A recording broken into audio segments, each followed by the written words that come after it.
This week, the Clarets start the jam-packed festive period with games against Leeds United and Sheffield United. It's the None and Ever podcast.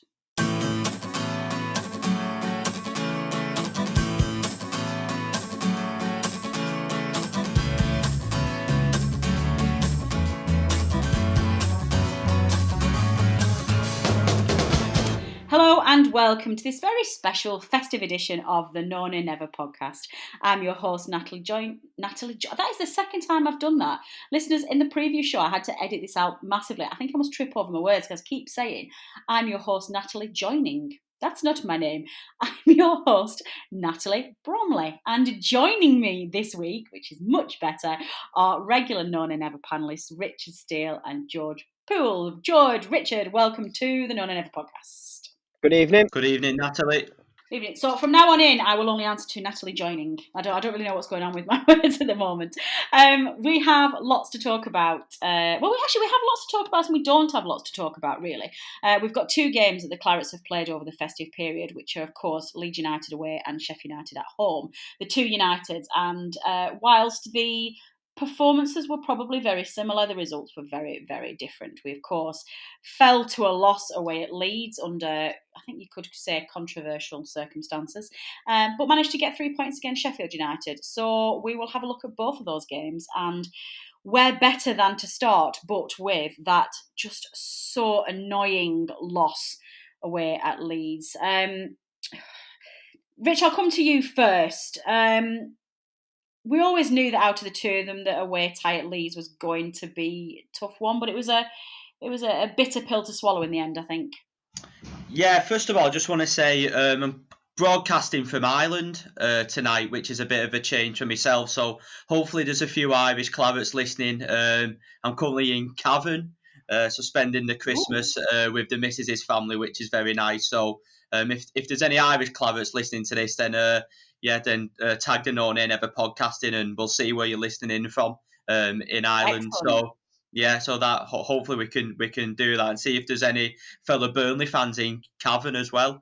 Whereabouts is Cavan, Rich? So Cavan's just it's in the Republic, but it's just on the border from the north. So it's quite a country type place. But yeah, it's been really nice to spend Christmas over here for a change and get away from the doom and gloom of England. But it's not too much better here. But yeah, it's still been nice. But anyway, I said pre-show that Leeds was a defeat that has hurt the most this season. Obviously, there's a little bit of rivalry between the clubs. Everybody's kind of jumping on the bandwagon and saying Leeds is a favourite second team, or supposedly that's what the media want you to believe, but they're definitely not my second team, let's be sure.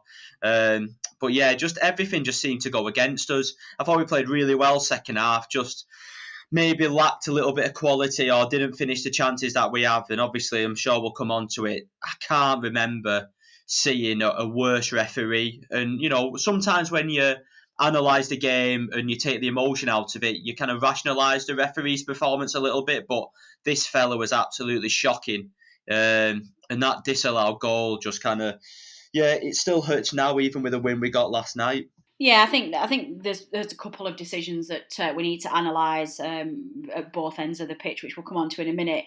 But George, I think Rich pretty much summed it up a little bit there. I think apart from the two goal incidents, there wasn't an awful lot to dissect to the game. But I think from my perspective, I think it was quite a disappointing first half, and uncharacteristically for us as well, quite a poor defensive display. Do you think that's fair? Yeah, we obviously, first of all, I just wanted to say I hope you both had a really nice Christmas, first podcast after Christmas. But yeah, I definitely thought we just obviously we didn't really wake up in the first few minutes, and a long ball over the top, and both centre-backs were caught out a bit, and well, we'll come on to discuss whether it actually was a penalty, but we gave Bamford that chance to begin with. But yeah, I totally agree with you actually. First half, probably a bit off the boil, but I don't think there's much to complain about the second half. I thought we put in a really good shift, tried to get forward and did try and get into some attacking places, but just nothing really clicked for us on the day. And I think it was just one of them days where nothing really falls for you. So from my end, there's not too many complaints about the performance, just maybe, as we've alluded to, a couple of complaints about the referee.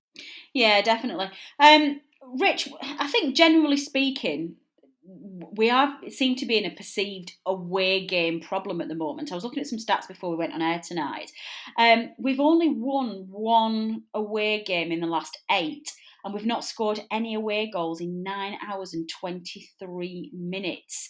I think one of the overall feelings for me for both the games actually is just doesn't feel like we're creating a massive amount of chances at the moment, and it just feels a little bit like we're only getting maybe 1 or 2 in a game. Yeah, I think so. I think obviously for all our pressure in the Leeds game, we should have created more clear-cut chances. But we still had opportunities. I don't want to bang on about it too much because I'll get shouted at by the panelists. But in both games, Wood missed big chances again. He missed one against Leeds. We're at the back post, and maybe you can say the defender did enough. I think it was Luke Ayling, but I think Lawton put a lovely ball in, and it was only about 3 yards out, and he's headed it over. Barnes had a couple of pot shots. Rodriguez had a chance on the volley, but he looked like he was struggling with injury, so I don't know if it affected it. But yeah, we are that type of team, aren't we? We're not going to create loads of chances, and this is where, with the takeover, hopefully we can sign, pay a little bit more money to get those creative players in, because it kind of got to about the 70-minute mark for me, and despite all the effort, I kind of got the feeling it wasn't going to be our day. I thought our set pieces were poor against Leeds, which is a big threat for us, which didn't help. I thought we targeted the goalkeeper too much, but again, yeah, a little bit frustrating, but like you said, that's where you kind of pay your extra money, isn't it, for those higher quality players who can create those chances.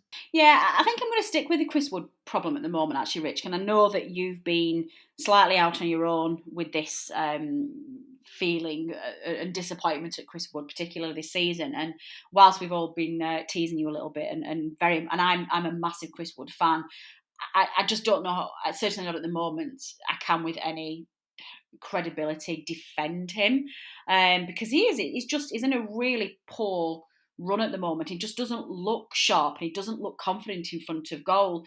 Now, obviously, we know for the Leeds game we had no fit wingers at all. Is that just it? Do you think that's all that the problem is, Rich, or do you think there's a different problem? Because it's not just Wood, like you say, it's Jay as well. Is it just that we're not creating enough from midfield? I think, yeah, obviously not having your wingers massively help. If you put any team out there and they've not got any fit wingers, and listen, we're putting a left back on the wing who's not a very attacking left back, and you've got a young lad who, to me, is going to be a very good player, and he's a central midfielder. You're putting him out wide, so of course it affects it massively. But it's all the ifs or buts. If Brady and McNeil was playing, would we have scored? Obviously, that's all hypothetical. I think it's a little bit of both. I think, for me, moving forward, I don't know how far you want me to go into this, but you've asked me the question. I think Brownhill has really cemented his place in the team. I think you look at midfield, and if we do want to start creating more chances, we do maybe need a bit more of a creative midfielder than what Westwood's offering. Even though I'm a massive fan of Westwood, but he doesn't other than set pieces, he doesn't really get that many assists or doesn't create that many key passes. And I think it's time, if he's not maybe willing to use Vidra now, to get a younger striker and who's got a little bit of pace, and who can get in behind the defence, because everything that we're playing at the moment is kind of with our strikers back to goal. So we're playing it up to him and they're laying it off with someone. George mentioned it before, and obviously I don't think Bamford's Burnley fans' biggest fan ever, but he got in behind for that goal, and then when he split the centre arse, and we've got no one to do that. So I think it's a bit of a combination of lacking creative midfielders, lacking maybe a bit of creativity in the centre of the park, and almost lacking a little bit of a different option up front as well, which hopefully we can address if it's not this January, in the summer. Yeah, no, that's perfect. That's kind of where I was getting at the moment, because I think it's really difficult, because according to Daesh, they are practicing chances and they're practicing their shooting in training, and apparently the front two are banging him in for fun, and Daesh has come out on record saying he's scratching his head a little bit because he doesn't quite understand why the goals aren't going in the games. And I'm just trying to get it's not just Chris Wood, it's Wood and Jay are both struggling at the moment. They just don't look themselves. And actually, even though I was critical, worried about bringing Ashley Barnes back into the equation, because I don't particularly like Wood and Barnes up front as a favoured strike for us.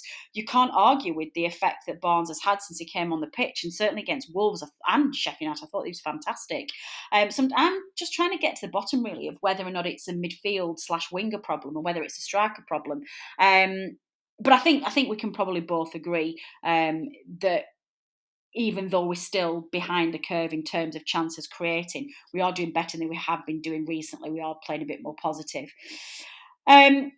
George, let's dive straight in there to the two main talking points of that Leeds game. Not a great start, obviously. There was just 9 minutes on the clock when we conceded that penalty. We might as well ask the question, penalty for you or not? No, to be honest, I think on first glance, when I just saw it in real time, I thought, oh yeah, classic penalty. Pope's rushed out and taking his man down. But then once I saw the replay, he definitely got the ball. And I don't understand why you can't get the ball and a bit of the man anymore. Like football's becoming a non-contact sport. Like the pundits will say, "Oh yeah, he got a bit of the ball, but he took out the man. He made contact with the striker." And it's like, well, yeah, it should be a contact sport. If he wins the ball, he wins the ball. So for me, Pope wins the ball there. And on VAR, fair enough, giving it in real time penalty, yeah, okay. But I just don't understand really why VAR's not had a look there. And I think Pope can count himself unlucky, because it is hard when you're put under pressure like that and you're rushing out. 8 times out of 10, the keeper gives away a penalty there. So I think he does really well to get a foot on the ball. And I think we're just really unlucky with that penalty. For me, it should have been overturned on VAR, but I think we're really struggling with VAR. Yeah, I don't understand, because VAR did look at, because they have to look at every decision, but they looked at it in lightning speed. And considering how long they take over decisions, they'll analyse and they'll stop the game for 3 or 4 minutes to analyse whether or not somebody's offside by an armpit or a toenail. They literally they looked at it for about 10 seconds and just determined straight away that it was a penalty. And I don't know the rules, and perhaps somebody could tweet us. And I tried to have a look before I came on air, but all I keep hearing from Leeds fans and from Sky pundits is that, oh, well, the referee, it's definitely a penalty because the referee cannot come out like that in a reckless manner that he did. And it's like, well, to me, that's not the rule for getting a penalty. The rule is, did he get any of the ball or did he take the man out? And he clearly gets the ball first. And I'm just a bit gobsmacked. And Rich, it doesn't help, does it, when everybody on the punditry side of it just seems to not be highlighting this as a problem. Natalie, I thought you made an excellent point there, Natalie, and that was something I was going to bring up, if because you're coming to me, was that whether it was a penalty or not, it didn't get looked at all. I watched a game earlier in the season, and viewers might have listened to it too, where Brighton against Aston Villa, where there was a penalty. I can't remember whether it was given or not given, but they looked at it for so long, whether there was a little touch on the ball. And on this one, it was kind of like nothing happened at all. And for me, it wasn't even a reckless challenge. He had to come out because his defenders lost a man. So he come off his line to try and win the ball, which he did. To me, it just wasn't a penalty. He didn't come out reckless. It wasn't a dangerous tackle. He won the ball first. And I think if it got properly scrutinised, then it would have been overturned. And the media... we've lost Rich. Oh, listeners, we've lost Rich. We're going to try and get him to come back, but I think we've lost him halfway through. So, George, do you want to pick up where he was going? Because I think he was just about to say that we just, for some reason, I think they were saying that the VAR didn't look at it, and for some reason people just haven't even scrutinised. And I think we've got Rich back. Rich, are you there? Yes, I'm there, viewers. I think it's the connection's a bit unstable in Ireland compared to back home. That's what it is. Yeah. Is this why you told us that you're in Ireland, so we knew we were going to have technical problems? Yeah, just in case we knew, yeah. So, yeah, but anyway, hopefully it should be working now for the rest of the podcast. Right, you started to talk about the media, and you were saying, I think, that we were talking about VAR, didn't really look at it properly, and you were talking about that.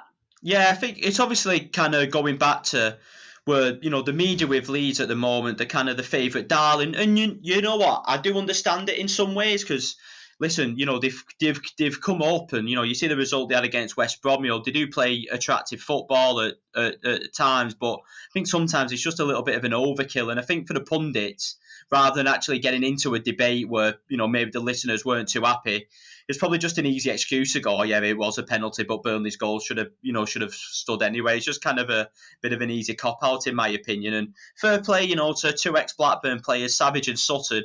They kind of seem to, they seem to analyse it in more detail and actually said, you know what, it's actually not a penalty. When you watch it properly and take your time, it's kind of poked one the ball clearly. Yeah, no, definitely. I'm really annoyed that it's ended up being that way. But I think it's just a fight we're not going to win because, I would love to see what it would be like if it was like Burnley against City or City against Leeds or heaven forbid, Jurgen Klopp's Liverpool against Leeds, because you can guarantee that would be looked at in a lot more depth. And I don't even know, if that was Liverpool defence conceding against Bamford, there's no way it would have been given. And it just, like I say, VAR just didn't look at it at all, and nobody seems to be fighting the fight for us. And like you say, Sutton and Savage seem to do. But George, it went from bad to worse on the other end, because as much as we can keep the penalty in, well, you can argue it both ways territory. The decision to disallow Ashley Barnes' fantastic strike to equalise was just bizarre, absolutely bizarre. It was bizarre, but it was also just one in a number of incidents following the pattern of goalkeepers being far, far too well protected by referees. I think the entire game's just gone that way, and I think it really needs to be looked at, because whenever somebody gets close to touching the goalkeeper, or just stands in his way a bit, the goalkeeper gets the advantage and gets the free kick, even though the goalkeepers have the extra advantage of using two arms. So that thing just really annoys me.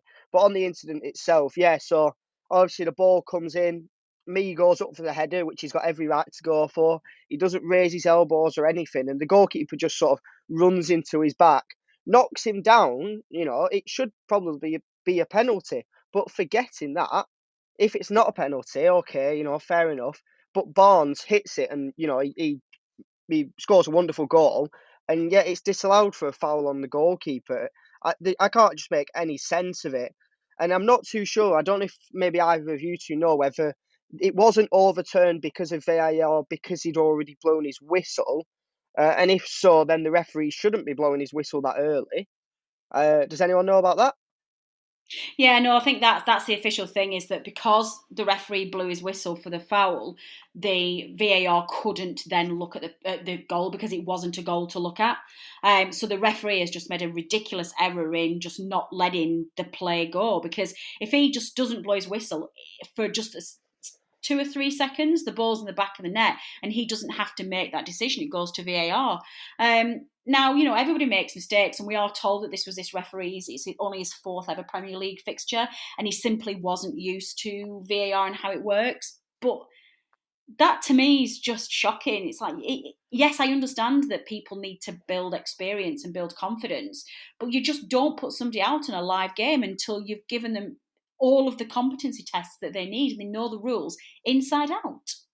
Yeah, exactly. And it points to another thing with this referee, which I noticed during the game. It was just like stop, start, stop, start. He was just, hungry to blow his whistle and to stop the flow of the game. And I think it contrasted brilliantly with the performance of, I think his name's Chris Kavanagh, the referee from last night.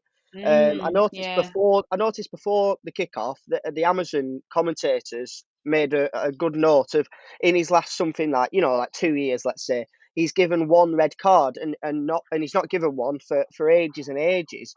And it just points to the fact that he lets the game flow. And it was exactly the same last night. There was a lot of rough and tumble. It was a tight affair, but there wasn't many free kicks given, and he just let the game flow. No. And it was so much better for the viewer at home. And it allowed the game to just continue at a pace. And the players knew they were in for a scrap, they were in for a battle. It was a proper football game.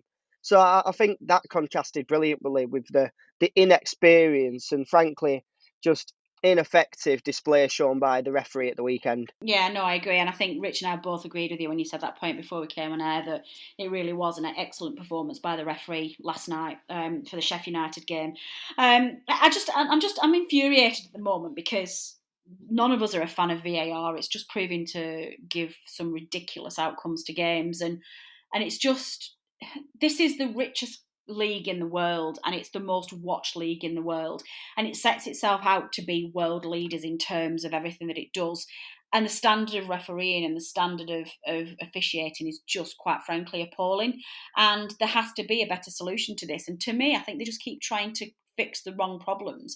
You know, they bring VAR in to try and level the playing field and overrule clear and obvious errors and sort out handballs and sort out penalties and, you know, basically pick up on things that referees have missed. But then they put a ridiculous amount of rules on there of when VAR can't be used. Now, to me, the very fact that we've got this VAR that's supposed to help referees in overturning and helping out in clear and obvious errors, but they couldn't use it because the referee blew the whistle. Well, the referee blowing the whistle was the error. So why can't VAR be used to overturn the referee's clear and obvious error by blowing his whistle? It drives me mad that these ridiculous rules are in there to stop us being able to, because all that needs to be done there is that in those circumstances VAR is allowed to challenge the referee, and then we get that goal and it stands. Or even if it's not a goal and they don't want to give that, at least give the penalty. So yeah, I'm just infuriated, and none of us know whether the game ends 1-1. You know, that might have given Leeds a kick, and they might have really pushed on and won the game from that. We might have gone on to win it. Who knows? But to not even have that narrative or not even have that option to be able to change a game is infuriating, and it always seems to happen to us. And that cost us, you know, that's three points that we could. It's a point at least, but you know, it's a game that we've ended up losing, and it could have knocked our confidence because we were on a really good run. Now, luckily, we're moving on to the second game that we're analysing this podcast. It didn't, and the Clarets put in a unbelievably efficient and professional display at home to Sheffield United. Of course, right at the bottom of the table, just 2 points from 16 games, I believe now, and looking pretty much like they're going to be going back to the Championship next season. Rich, it certainly wasn't pretty. It certainly wasn't entertaining. But what a profoundly disciplined performance by the Clarets last night. Listen, a win's a win, isn't it? As they say. Did you enjoy it, Natalie? No, not at all. I did not enjoy 1 minute of that game. I enjoyed it afterwards when I was having I enjoyed it afterwards with a few beers with a few glasses of Peroni, but during the game I didn't enjoy it, to be honest. It was I was very nervous before the game. I know you, Natalie, in our group chat was very confident that was going to brush Sheffield aside, and it definitely wasn't the case. I actually thought they played well, and probably they did overall. They probably deserved the point, but I think that just shows our know-how at this level, maybe compared to teams like Sheffield United, and that's why they're struggling. You know, for me, the whole game changed on Taylor getting injured. You could see probably every. You know, I thought at that point Barnes had that chance. You know, we were looking confident, and the whole team seemed to go, "Oh, bloody hell!" You know, because for me this season, probably, I know me has kind of had the biggest impact, and we'll get the headlines because since he's come in, we've started winning, and rightly so. But I think overall, you know, both from an attacking and a defensive point of view, Taylor's been my player of the year so far. He's actually this season. He's been our biggest attacking threat. You know, fantastic going down that left. You know, I can't think of many better players in the league who carry the ball so well from the fullback position. So we were really cagey after that, and then we got back into the game. You know, scored a good, good header from me, but then second half was turgid, wasn't it? Really tough. But I thought off the ball was fantastic. You know, I'm talking about Westwood there. Kind of, you know, maybe if you do want to improve, you might need someone a little bit more creative. But I thought him and Browner were superb in the middle. You know, two centre out, or Peters, fair play to him. I thought he did well coming in at left back. Lowton, special mention for him. I think he's been massively improved the last few weeks. And yeah, it was kind of I was just so relieved, you know, get that game done. Final whistle, 3 points in the bag, because yeah, it definitely wasn't pretty to watch. I'm the same as you, Rich. I thought, you know, as soon as Taylor went off, it was like, oh, bugger. And, you know, we had a good maybe 20 minutes then of Sheffield United being on top as well. And just a mention on Taylor, I'm pretty sure last season there was a similar stat where I think Peters obviously started the season, did all right, he had loads of assists, and then Taylor came back in and we barely conceded. For the next 10 or 15 games, we had a really good defensive record, and the same's happened this season. Obviously, Taylor's come in, me's come in, and our defence is looking really, really solid at the moment. So I think the sooner we can get Taylor back, the better. Hopefully, it's not a bad injury. But it was just, I found it entertaining, myself. I love watching us defend 1-0 leads. It's my bread and butter. I think I've got Stockholm syndrome, from watching Dyche George, over the years. But it's my bread and butter watching us defending. So in the bin. I absolutely loved it. Just seeing us, compact. Sheffield United throwing themselves at us, but they had no chance. I mean, the header that was cleared off the line from Brownhill, there's nothing to worry about there. The amount of times we do that, because Dyche has them set up. If it doesn't go to like this man's side of the penalty box, he drops back onto the goalpost and we clear it off the line. It's just really well drilled, and I thought Chris Wilder spoke really well about it after the game. It gave us all the credit in the world. Really well defended, and yeah, I found it entertaining and a cracking 1-0 win and a professional job. My God, George, you are a glutton for punishment. I did not find a single bit of it entertaining, apart from around the 30 seconds when we scored. It's a difficult one to analyse, really, and I have spoke about this before. Fundamentally, football is an entertainment sport, and as a football fan, I want to be entertained, and watching Burnley at the moment is really difficult because it isn't entertaining, and it's very difficult and it's very uncomfortable to watch. Now, Burnley, the supporter, wants that because we need the results and we want to stay in the Premier League. And if that's what it takes to get the points, then I understand that.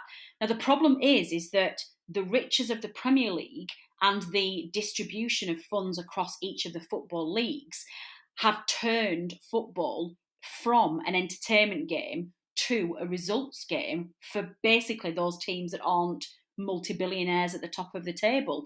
So the supporter in me understands that we have to grind out the results because we want to win. And I think that's the difference. But the football fan in me does want to see entertainment football come back to Turf Moor at some point, because it is getting difficult to watch, and I don't know how longer we can keep churning this out this way. But I think what Rich said earlier on, once the takeover happens and we've got some money to spend in the transfer windows, hopefully those kind of players will come back. And especially I want to add to that, and I think that's probably why, losing Charlie Taylor is so much of a blow. As Rich said, we lost our main attacking threat last night, which was very difficult.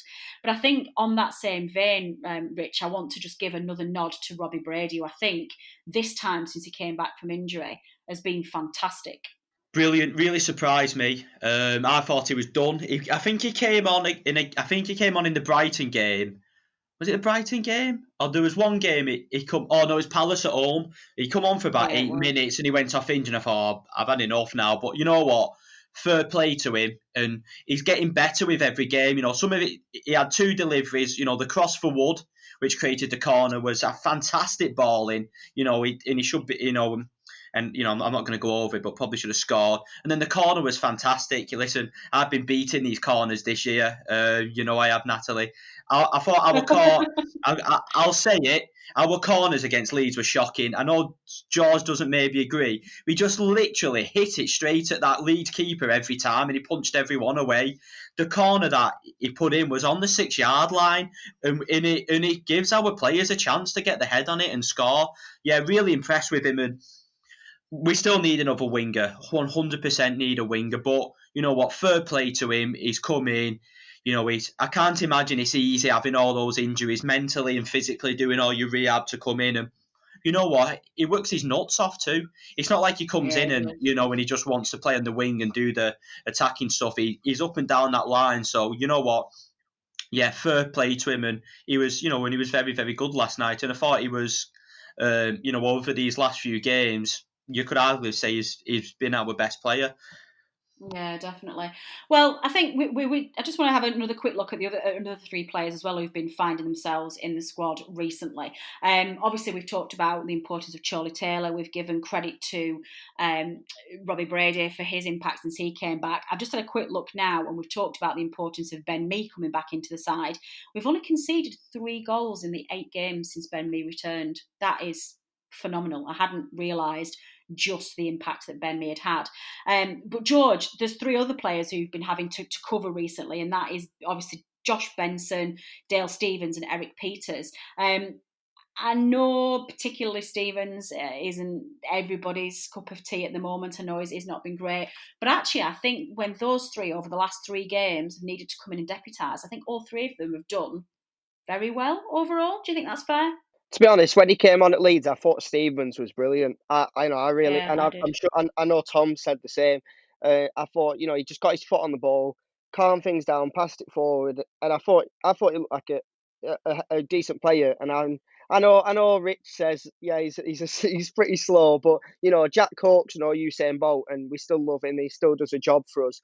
So I do like the look of Stephens.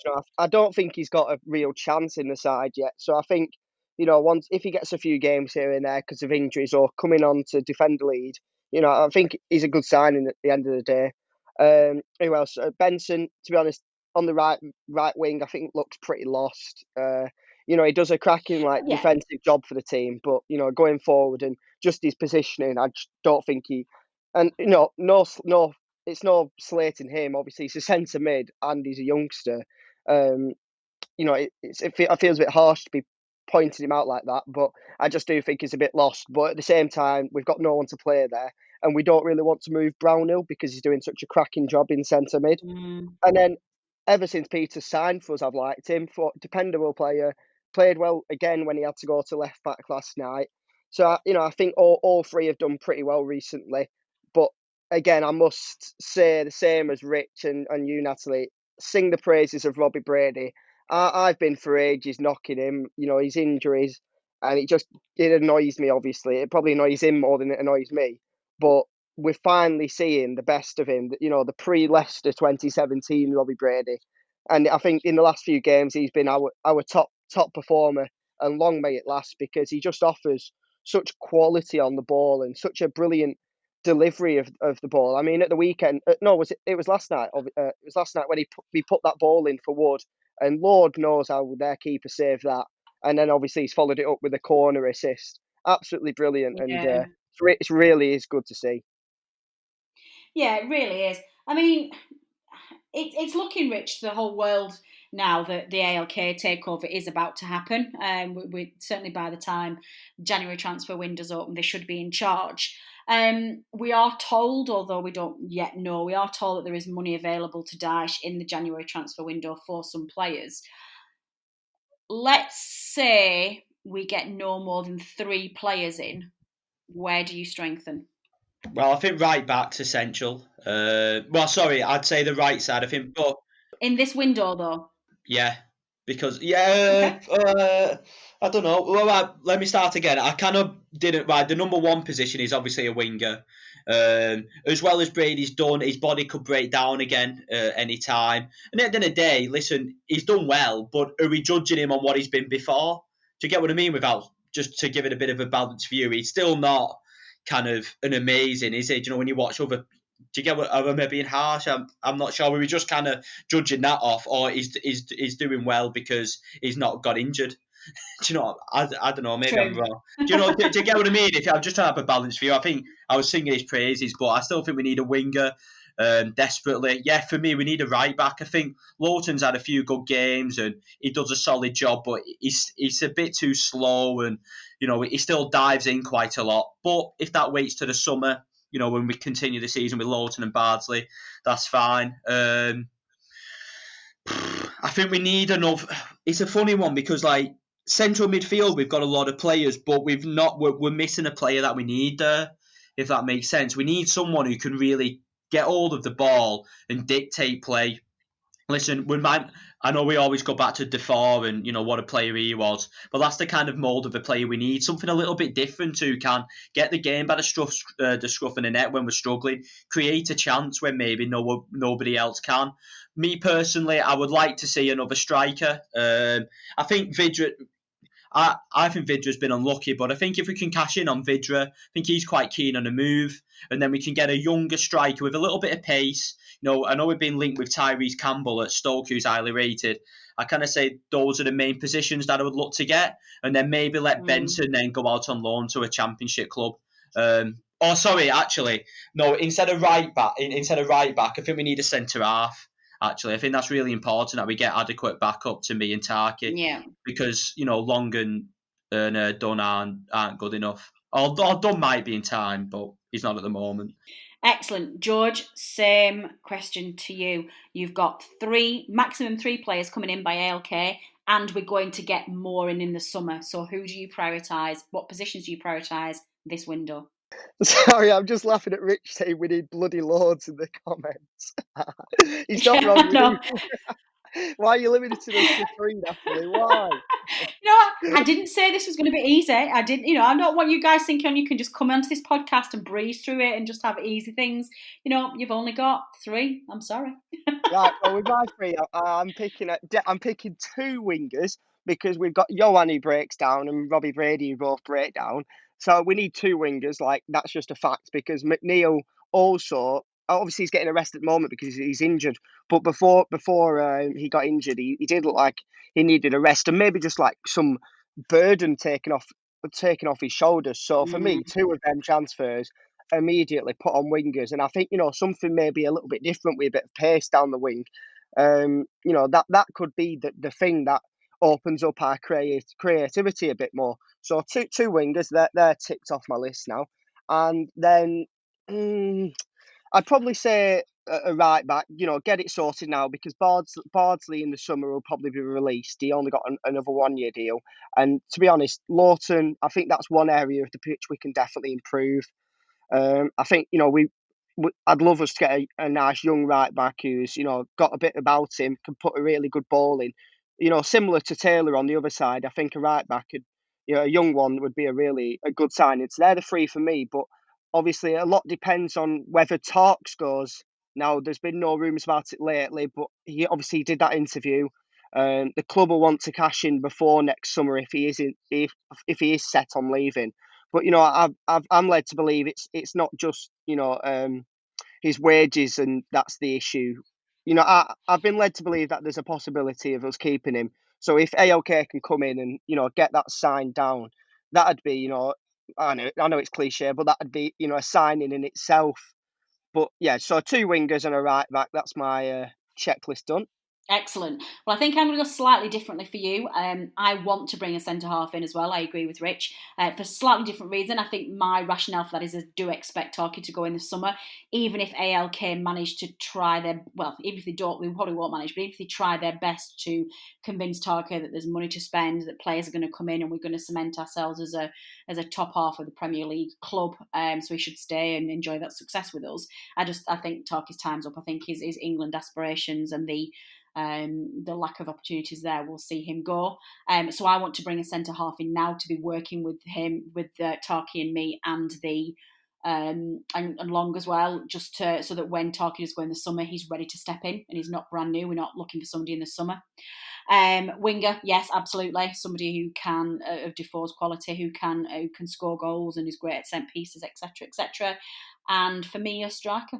I think that we need a bit more competition. I think that our strikers are good that we've got, but they are a little goal shy at the moment, and I want to see somebody with a little bit more clinical finishing. So that's my wish list.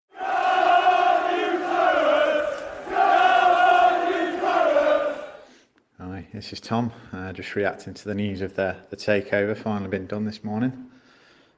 Cautiously optimistic, I would say. I think the main thing for me is it seemed fairly obvious that if we stayed the way we were going, that we were going to lose the manager at some point. I don't think he would have renewed his contract. He's the most important thing at the club by far for me, and I think this news makes it more likely that he'll stay from the noises we've heard. Pace and the Americans seem to like him and they want him to stay, so that's really good news for me. Hopefully they're going to back him, give him the reassurances that he would want to sign under the contract. I like the idea of this money ball thing. It's worked really well for Brentford. I think it's the kind of model that a club like ours has got to follow. Buy low, sell high. We've done that in the past with players like Michael Keane. If we were ever to sell people like Tarkowski, me, McNeil, Pope, we'd get some serious money for them as well. So it's probably the sensible way to go in terms of a business model for a club of our size.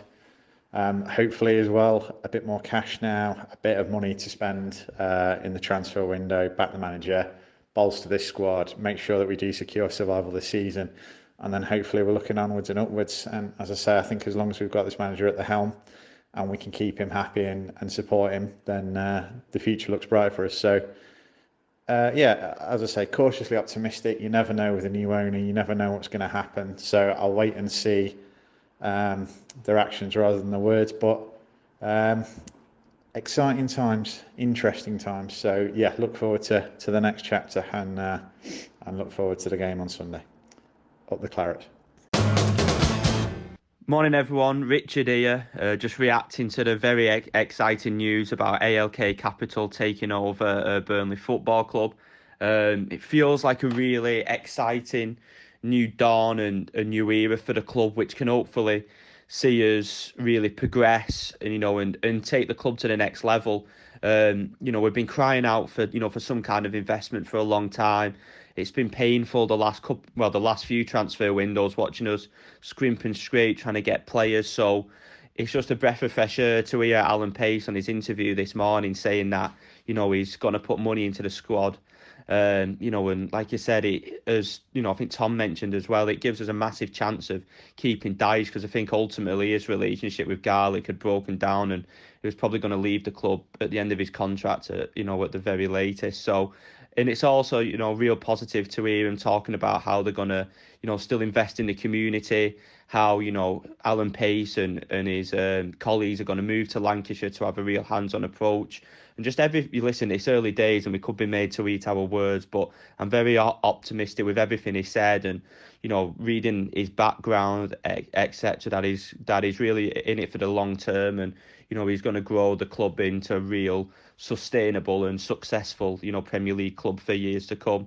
Obviously, thanks to, to Mike Garlick and the current board, I think, for 90% of his tenure, he's done an unbelievable job and the club has outgrown him. Me personally, I said on my Twitter, I still, there's always that little bitter, taste that obviously the recruitment of the last few transfer windows has been shocking, but of course you'd like to know the full story. But anyway, here's to the new and exciting new era of, for Burnley Football Club. Right, morning all, it's George here, morning after the night before.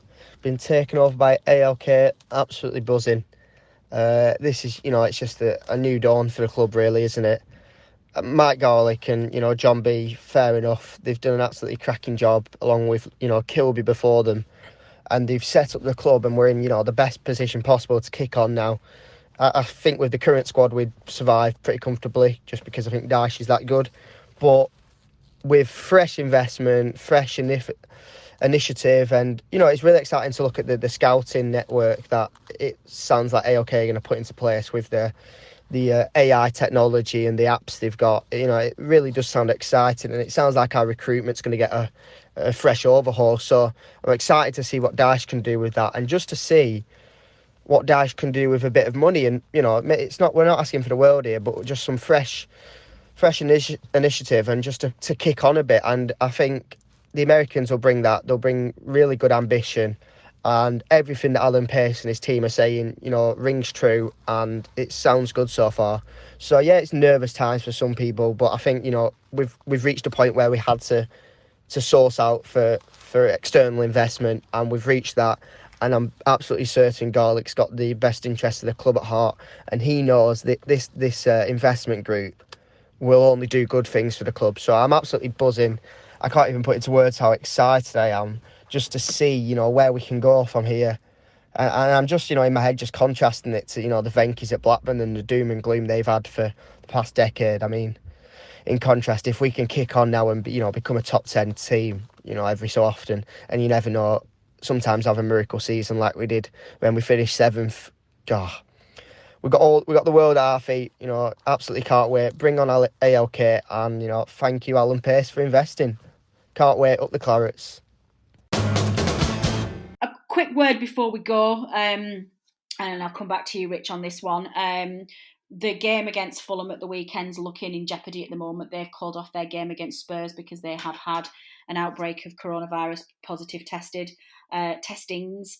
Sheffield United were affected last night with a lot of positive ones as well, and there seems to be a growing shout for this Premier League circuit breaker where they stopped the Premier League for a couple of weeks to try and cut the number of positive tests. Where do you sit on with this one? Do you think enough's being done?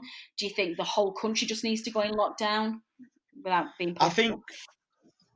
Yeah, we could go on to try and stay away from that. But no, I think me personally, I think everything's been taken away from people. We've been put in tier 4, haven't we? You can't go to the pub.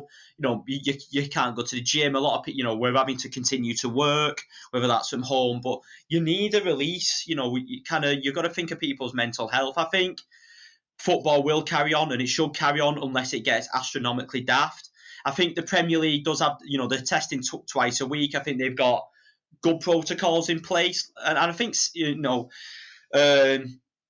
I think the worry is maybe the EFL, because they, I think I've seen clubs have to fund their own testing, which, I know the EFL seems a shambles at the moment. So me personally, I think the Premier League should carry on.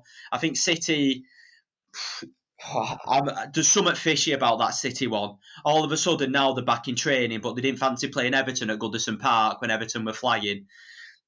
Listen, that's just maybe me liking a bit of a conspiracy, but I still think there's something iffy. But yeah, I'm still kind of, as long as the testing as long as it doesn't go really, really high with players and staff and people at clubs, where it gets out of proportion, I think the Premier League should carry on. One thing that they need to bin is these daft friendlies in March. They need to get rid of because they're crap anyway. So get rid of them friendlies.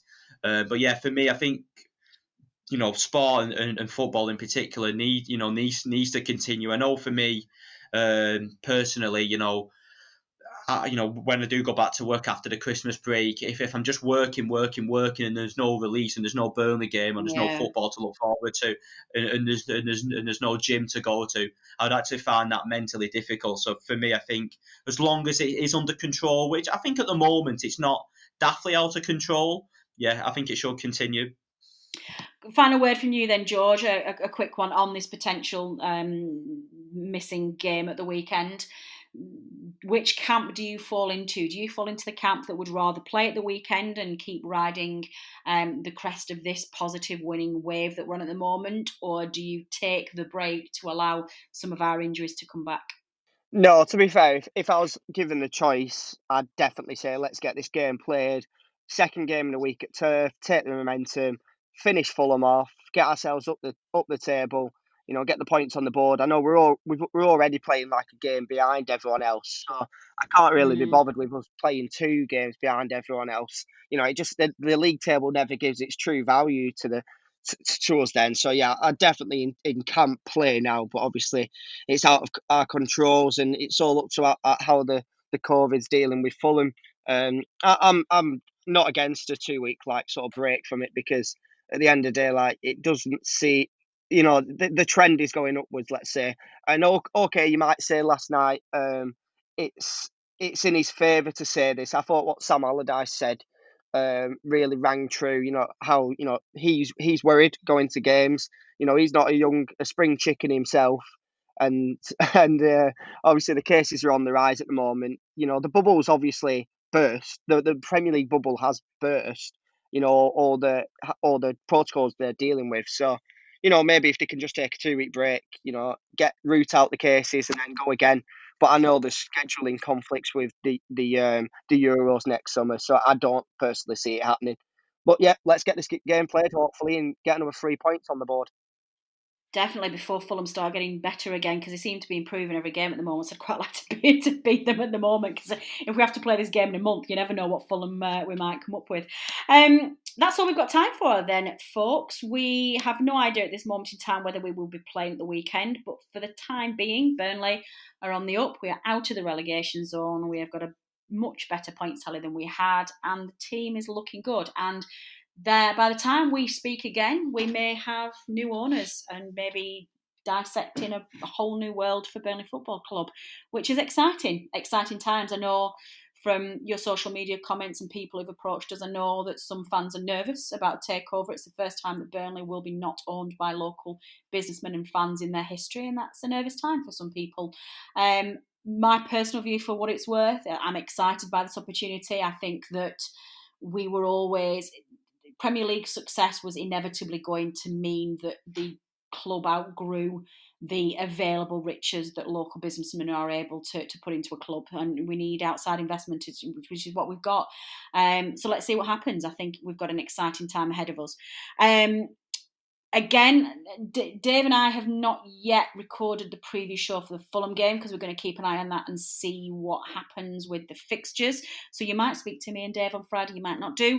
So keep an eye on social media and we will let you know when the next podcast will be out, either preview show or the analysis show, and take it from there.